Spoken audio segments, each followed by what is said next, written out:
भक्ति रूपी अमृत के सेवन से ब्रह्मानंद की प्राप्ति हो जाती है, लेकिन इसके लिए ज्ञान की जोड़ आवश्यक होती है। साईं बाबा ने जिन्हें ज्ञान युक्त भक्ति का सम्राट बनाया और जिन्होंने अपने अक्षर ब्रह्म का पूर्ण खजाना भक्तों को समर्पित कर उन्हें धन्य किया, वो दासगुरु महाराज एक अद्भुत चमत्कार ही थे। करनी करे सो नर तो नर का नारायण बन जाए, इसका दासगुरु एक उत्तम उदाहरण ही है। दासगुरु एक रईस मामलेदार खानदान से थे। उनके दादाजी का नाम एकनाथ पंत था। उनके पिता का नाम दत्तात्रेय तथा माता का नाम सावित्रीबाई था। उनकी माता धार्मिक प्रवृत्ति की और बुद्धिमान शिष्यप्रिय थी, जो दान धर्म, पूजा अर्चा तथा ईश्वर भजन में तल्लीन रहा करती थी। दासगुरु का जन्म 1867 में अहमदनगर के नज़दीक अकोल ने यहाँ हुआ। जन्मता ही वो काफ़ी सशक्त, सुदृढ़, सावले तथा लंबे कान और मोटे थे। इस वजह से उनके दादाजी ने उनका नाम गणेश रखकर उनके मामा के साथ वो कीर्तन किया करते थे। उस वजह से छोटा गणेश यानी दासगुरु भी उनके कीर्तन में उनका साथ दिया करते थे। बचपन से ही उन्हें पढ़ाई लिखाई में रुचि नहीं थी। उन्हें तमाशा यानी मराठी लोकगीत, कव्वाली, नाच गाने का शौक पैदा हो गया और उन्होंने अपने पैदाइशी तौर पर प्राप्त कवित्व का उपयोग शृंगारिक गीत रचने में कर दिया। दासगुरु ने हर माह 9 रुपये के सैलरी पर पुलिस की नौकरी का स्वीकार किया। उसके साथ ही उनका तमाशे का शौक भी उन्होंने जारी रखा। इसी दरमियान उन्होंने महाराष्ट्र के जिले इस्लामपुर के एक सत्पुरुष वामन शास्त्री से विधिवत अनुग्रह तथा मंत्रोपदेश ले लिया। उनके गुरु वामन शास्त्री जी ने अपने अंतकाल के समय में दासगुरु को शिरडी के साईं बाबा का गुरुत्व स्वीकार करने की आज्ञा दी। इस तरह दासगुरु के अंतरंग में उनके ही सद्गुरु द्वारा साई भक्ति की ज्योत प्रज्वलित हो गई। वामन शास्त्री यह रामदासी संप्रदाय के थे, फिर भी वह पंढरपुर के वारी यानी यात्रा हर साल किया करते थे। उन्होंने ही दासगुरु को शिव मंत्र का उपदेश किया और साथ में पंढरपुर की वारी यानी हर साल यात्रा की आज्ञा दी।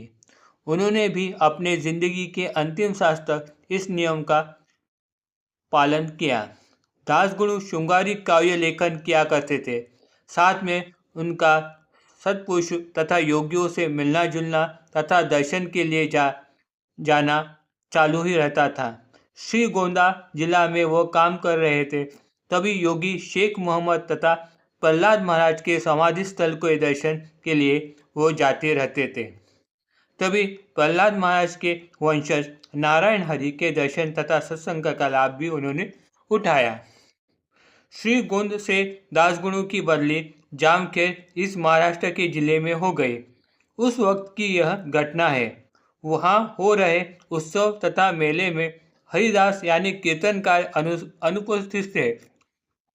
तब वहाँ के मामलेदार ने दासगुरु से कहा, तुम तो गजल कव्वाली गीत गाने बजाने में अपना प्रतिभा का फालतू में व्यय करते हो, क्यों ना तुम इसे भगवत कीर्तन भजन में उपयोग नहीं करते। मामलेदार की यह बात दासगुरु के उन्होंने अपने मन में ले ली और उन्होंने एक कथा कीर्तन प्रवचन का लेखन कर के श्रोतु उन्धाओं के में सादरीकरण भी किया। यही दासगुरु का प्रथम कीर्तन था। उनके इस कीर्तन प्रवचन से लोग मंत्रमुग्ध हो गए। दासगुरु अपने पुलिस खाते की नौकरी में भी तरक्की कर रहे थे। उस वक्त ब्रिटिश काल में महाराष्ट्र में कान्हा भिल्ल नाम का डाकू कार्यरत था। वह बहुत ही क्रूर था। उसे पकड़ने का जिम्मा सरकार ने दासगुरु पर सौंपा। इसलिए शिरडी से नज़दीक पाथर्डी गांव के 10-11 किलोमीटर की दूर बसे लोणी गांव में वह रामदासी भेष बनाकर आ गए। यही उनके जीवन का टर्निंग पॉइंट साबित हो गया। यह एक दूर दराज अति प्राचीन दुर्लक्षित राम मंदिर था। प्रथम उसकी सफाई कर वहाँ वह पूजा अर्चा विष्णु सहस्त्रनाम का हर रोज 12-12 बार पठन तथा दासबोध ज्ञानेश्वरी का वाचन नियमित तौर पर उन्होंने शुरू किया और वह भगवत भक्ति में लीन हो गए। गांव वाले और वहां के पाटिल भी उनके दर्शन हेतु आने लगे। एक बार गांव में काना बिल्ला यह डाकू आ रहा है इस बात की खबर उन्होंने पुलिस को दी, फिर भी वह उसे पकड़ने में नाकामयाब ही रहे। इसी यातायात में जो उन्होंने रामदास यानी सन्यासी बुआ का जो बहुरूपी रूप लिया था, उस वजह से उनके मन में ईश्वरी भाव जागृत होकर कथा कीर्तन प्रवचन में उनका रुझान बढ़ा। बाबा के परम भक्त नाना साहेब चांदोरकर की वजह से दासगुरु शिरडी में साई के सानिध्य में आ गए। आगे चलकर दासगुरु को बाबा के ईश्वरीय तत्व का एहसास हो गया।